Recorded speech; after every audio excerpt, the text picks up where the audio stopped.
Olá, meus queridos irmãos, a paz do Senhor, tudo bem?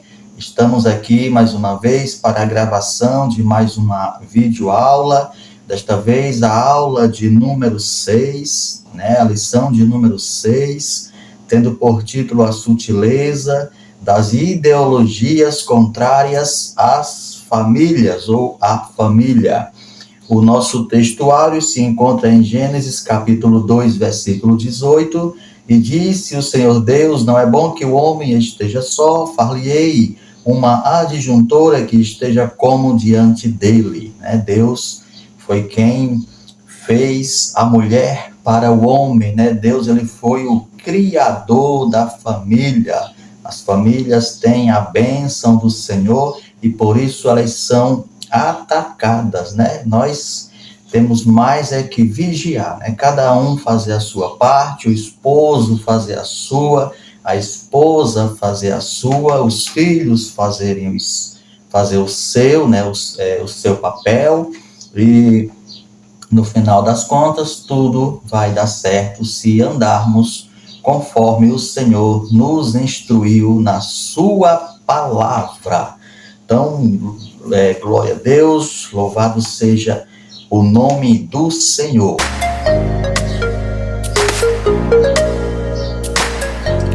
Então, meus amados e queridos irmãos, eu sou o presbítero Adriano, congrego na Igreja Assembleia de Deus em Paulo Afonso, na Bahia. Nós vemos aqui no tópico de número 1, o nosso tópico de número 1, a família, projeto de Deus, Uma frase muito conhecida na Igreja do Senhor. Todos nós bem sabemos que a família, ela é um projeto de Deus, ela é projeto do Senhor, E o subtópico 1 fala, é uma instituição divina, diz o subtópico 1, que é algo também muito conhecido dos evangélicos, dos cristãos. Essa frase ela é muito falada quando há os ensinamentos aí sobre família, uma instituição divina. Então, a família, portanto, é criação de Deus. Esse fato mostra a importância que a família tem no projeto de Deus para a humanidade. Então, Deus, ele criou a família e no seu projeto, ele já estava ali projetado, as comunidades, a sociedade em si, feitas de famílias. Então, uma família sadia, uma sociedade sadia. Então, isso já estava no projeto do Senhor nosso Deus. Ora, ele tem um projeto para a humanidade e nele Deus inclui a família. Ele tem um plano para a igreja e nele Deus também inclui a família. Então, sempre a família, Tudo que Deus projetou relacionado à humanidade, tudo começa no seio da família. Então, é muito importante uma família bem estruturada. Aqui no subtópico 2, fala que é a célula máter da sociedade, a célula mãe da sociedade é a família, a célula mãe. Então, no contexto social, a família é a primeira instituição a ser estabelecida. É ou não é? Só a gente vê a palavra do Senhor lá em Gênesis capítulo 2 e o versículo 24. Agora, na verdade, não poderia haver sociedade ou vida social sem a existência da família. Ficaria complicado, a gente não tem nem noção de como seria uma sociedade. Aliás, a gente tem, vendo as famílias destruídas, nós temos noção de como está um caos. Esse mundo está um caos e tudo começa na família que está sendo bombardeada e destruída, porque sutilmente, até nas igrejas, quando essa palavra sutil, essa lição, quando ela fala dessa sutileza, está se referindo aos ataques à igreja, A gente vê que os ataques na igreja, porque, na verdade, o mundo já vive mesmo o inimigo, ele não usa de sutileza no mundo, não, ele já vai na cara limpa mesmo, visto que o mundo jaz no maligno. Então, não há dúvida de que a desagregação da família moderna está no topo dos principais problemas sociais, ora presenciados, né? Então, não há dúvida, quem acompanha aí os jornais, quem acompanha aí os noticiários, tem visto como a coisa já está difícil e cada vez mais ficando mais difícil ainda, e tudo isso a gente sabe que é a sutileza do inimigo, né, com relação à família para a destruição da sociedade. Tópico 2, fundamentos da família cristã, né? A gente vamos aprender aqui os fundamentos da família, em que a família está fundamentada, né? Vamos aqui ver já o subtópico 1, o casamento monogâmico e heterossexual, né? Aqui a gente já vê duas coisas principais na construção de uma família. A gente vê que o casamento ele precisa ser monogâmico, ou seja, apenas duas pessoas, né? O homem tem que ter apenas uma esposa, a esposa tem que ter apenas um marido, né? Isso é monogamia. E no contexto do Novo Testamento, o casamento é monogâmico, isto é, o indivíduo só pode ter um cônjuge, né? Um cônjuge. Aí as pessoas vão questionar, mas no Antigo Testamento, assim. Antigo Testamento, né? E mesmo assim, as pessoas que assim agiam, pagavam ali o preço, né? Pagavam ali as consequências das suas atitudes. Então, a poligamia, portanto, deve ser rejeitada como uma forma distorcida e pervertida da construção familiar. Poligamia não faz parte dos planos de Deus para a família. Mas Jacó não faz parte, né? Não faz parte. Da mesma forma, o casamento bíblico é heterossexual, né? Biblicamente, o casamento ele é heterossexual, ou seja, ele é formado por um homem e uma mulher, porque a Bíblia diz que Deus criou macho e fêmea. Isso aqui que estamos falando, que está na lição, está à luz da Bíblia. Deus criou macho e fêmea. Aí Deus disse: deixará o homem, o seu pai, a sua mãe, e unir-se-á a sua esposa, e serão ambos uma só carne. Então, biblicamente, o casamento, ele é heterossexual, né?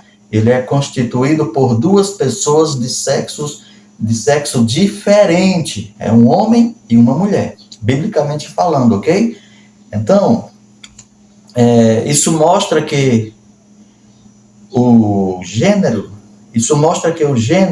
é baseado no sexo biológico, não há um terceiro sexo.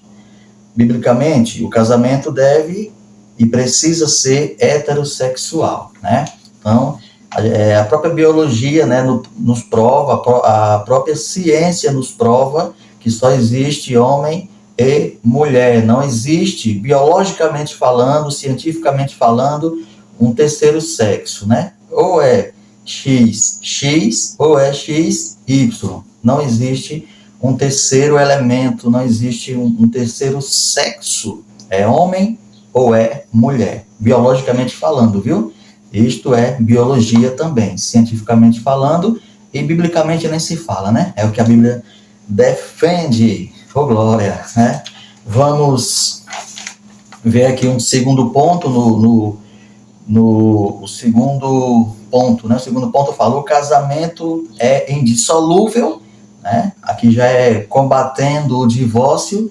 O casamento ele é indissolúvel, né? O que pode fazer com que um casamento seja desmanchado com permissão de Deus? O adultério, né? Quando existe adultério, segundo a palavra do Senhor, o lado traído pode sim desfazer o casamento, conseguir o divórcio e casar de novo. O lado que foi traído, porém o Senhor na palavra de Deus, ele mostra que se houver o perdão, é melhor que seja assim, que haja o perdão, para a gente entender como que é importante para o Senhor a família. Uma família bem estruturada, né? Uma família estruturada na presença do Senhor, né? Porque a gente sabe muito bem que todos sofrem, né? Quando uma família ela é destruída, principalmente os filhos, que é quem não tem nada a ver com o problema e é quem mais sofre, viu? O pai para um lado, a mãe para o outro, o pai com outra, a mãe com outro, e assim sucessivamente. Então, Deus, ele vela muito por essa organização familiar. Então, se houver perdão, melhor ainda, né? E o que mais aqui, ó? Há ainda a questão do abandono, existe também a questão do abandono, quando o crente, né, a pessoa o casal é do mundo, vamos dizer assim, o casal ainda não aceitou Jesus, aí um deles aceita, aí o outro, não, além de não aceitar a Jesus, ainda não quer mais conviver com aquela pessoa que aceitou, a ponto de lançar aquela velha frase, né, ou eu ou Jesus. Aí é lógico, né, que a pessoa que está com Cristo não vai trocar Jesus por ninguém, lógico, é evidente, né? Aí o que é que acontece? Essa pessoa vai sofrer um abandono, porque aquele cônjuge vai embora, e esta pessoa fica livre, né? Fica livre em nome de Jesus, né? Então, o abandono por parte do não crente. Bom, são exceções, né? Isso são exceções e não são regras, né? Não são regras, são exceções. Pode acontecer, então está aqui o que deve ser feito quando isso vier a acontecer. A Escritura preceitua que não deve haver união entre o crente e o incrédulo, né? Que é uma situação também um pouco conturbada, que também acontece, né? Acontece o jovem crente, a menina crente, o rapaz crente, se engraça de alguém lá no mundo, e aí acontece de haver ali um relacionamento. A Bíblia não concorda com isso, a igreja não concorda com isso, é errado, vai trazer danos, vai trazer sofrimento. Acontece muito também uma situação seguinte, da pessoa, os dois não são crentes ainda, aí um aceita, o outro não aceita, mas aí tá vendo que vai perder aquele que aceitou. Aí o que é que a pessoa faz? Aceita também, mas não é de coração. É para não perder ali o seu amado ou a sua amada. E isso traz grandes consequências também. Grandes consequências. Por quê? Aquela pessoa que aceitou só para não perder ali aquela outra pessoa, ela não aceitou de coração. Então ela não há uma regeneração naquela pessoa, ela não nasceu de novo, ela não procura nascer de novo, né? Aí isso traz grandes consequências, grande sofrimento para a família, tá bom? Então, essa nova configuração familiar dada pela justiça brasileira provocou reações entre os cristãos. Desculpa, irmãos, aqui eu já estava pulando para o 3, né? Vamos com calma, né? Vamos ver aqui. O 3, a sutileza da nova configuração. Agora sim, a sutileza da nova configuração. Então, como que é essa nova configuração? Isso desde 2011, que o STF, né? Isso aconteceu em maio de 2011, que é o Superior Tribunal de Justiça, determinou em outubro daquele ano que o mesmo reconhecimento aplicava para o casamento, para evitar falta de reconhecimento nos cartórios. O Conselho Nacional de Justiça, CNJ, publicou uma resolução em que regulamentava os trâmites e proibia os cartórios de recusar a celebração de casamento civil e a conversão da união estável em casamento entre pessoas do mesmo sexo, né? Então, a sutileza da nova configuração, casamento entre pessoas do mesmo sexo, né? Casamento entre pessoas do mesmo sexo, biblicamente é proibido. Biblicamente é proibido, né? Nós estamos falando aqui, biblicamente é proibido. Mas existe isso. Então, o que acontece? Essa nova configuração familiar dada pela justiça brasileira provocou reações entre os cristãos e principalmente entre os evangélicos. Reações, né, entre os cristãos, porque os cristãos seguem a Cristo e, lógico, que Cristo não concorda com tal situação. Então, o próprio Jesus afirmou que no princípio Deus criou macho e fêmea. Então, o casamento, como a gente já vimos aqui tópicos atrás, é constituído por um homem e uma mulher, segundo a vontade de Deus, né? Segundo a vontade do Senhor, nosso Deus. Estamos falando aqui pela palavra do Senhor, né? Pela palavra do Senhor. Então, aí o subtópico 2 do tópico 3, a sexualidade não binária, né? Uma pessoa não binária é aquela que não se percebe como pertencendo a um único gênero, né? Aquela pessoa que ora ele acha que é homem, ora ele acha que é mulher, ora ele acha que é os dois, entendeu? É aquela pessoa que não tem uma definição sexual, é chamado de pessoa binária, né? Então, nesse caso, teria uma ausência de gênero. Então, também isto é uma sutileza, né? A sutileza da nova configuração familiar. Então, além da homossexualidade, né? O casamento de homossexuais, de pessoas do mesmo sexo, também ainda tem esse outro detalhe aqui de pessoa que não se definiu, né? Não sabe ainda qual que não definiu ainda qual que é o seu sexo, né? Então, a gente vê aqui o tópico 4, que são princípios bíblicos para uma família sólida. Pronto, aqui é o que nós precisamos saber, né? O que a igreja precisa saber, é o que as pessoas precisam saber, até as pessoas que não conhecem Jesus, né? Tem que entender também isso aqui, né? Olha só, princípios bíblicos para uma família sólida. Primeiro, o papel dos pais, porque os pais têm um papel preponderante na base da formação familiar. Isso significa dizer que os pais têm a missão de transmitir valores a seus filhos. A gente encontra isso em Deuteronômio, capítulo 6, versículos de 6 a 9, o Senhor, nosso Deus, mandando ali Moisés dizer ao povo, né, que ensinasse os seus filhos.